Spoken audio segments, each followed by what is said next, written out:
To sir Vidya classes IQ। तो मेरा नाम है करण शर्मा। तो मैं स्टार्ट करने जा रहा हूँ आज से कोचिंग फॉर JKSSB JKP सब जो कांस्टेबल की भर्ती आई थी और साथ में जो SSC MTS के जो एग्ज़ाम होंगे उसके लिए भी रेलिवेंट होगी। तो आज का जो हमारा टॉपिक है that is historical background of Indian constitution कि हमारा जो संविधान था वो बनना कैसे स्टार्ट हुआ था।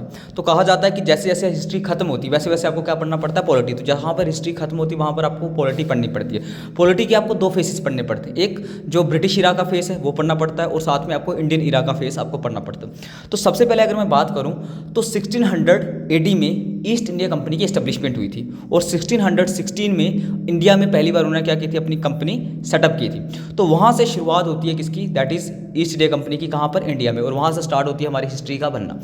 ईस्ट इंडिया कंपनी पहले एक प्राइवेट कंपनी थी, लेकिन बाद में जो गवर्नमेंट ऑफ ब्रिटेन है, ब्रिटिश की गवर्नमेंट थी, उन्होंने कुछ act and rule and regulations लाए जिसकी वजह से जो ईस्ट इंडिया कंपनी की थी, जो प्राइवेटेशन थी, उसको क्या करना शुरू कर दिया, गवर्नमेंट के अंडर आना शुरू कर दिया, लाना शुरू कर दिया उसको।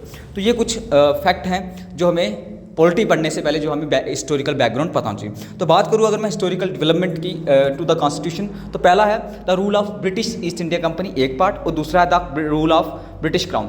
तो क्राउन रूल और आपका कौन सा, दैट इज जो आपका रूल ऑफ ब्रिटिश इंडिया। तो अगर मैं बात करूँ ब्रिटिश ईस्ट इंडिया कंपनी की, तो वो 1773 से लेकर 1857 तक इसने अपनी मोनोपोली वहाँ रखी। मोनोपोली का मतलब क्या होता है कि पूरा का पूरा जो होल्ड होगा, अब होल्ड होगा वो सारा का सारा एक ही कंपनी के हाथ में होगा। दूसरा अगर मैं बात करूँ the rule of the British crown, that is 1858 से लेकर 1947 तक, जब लास्ट में माउंट बैटन प्लान आया था 1947, वहाँ तक जो भी रूल एंड रेगुलेशन बनाए थे तो वो ब्रिटिश गवर्नमेंट ने बनाए थे। तो अगर मैं बात करूँ कि जो ब्रिटिश इंडिया कंपनी है उन्होंने क्या क्या रूल एंड रेगुलेशन बनाए थे, तो पहली बात करूं तो एक रेगुलेटरी एक्ट पास किया था 1773 में।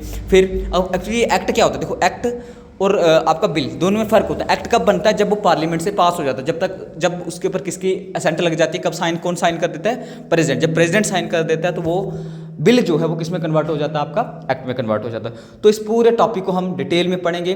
तो that is the historical background of Indian constitution. Thank you.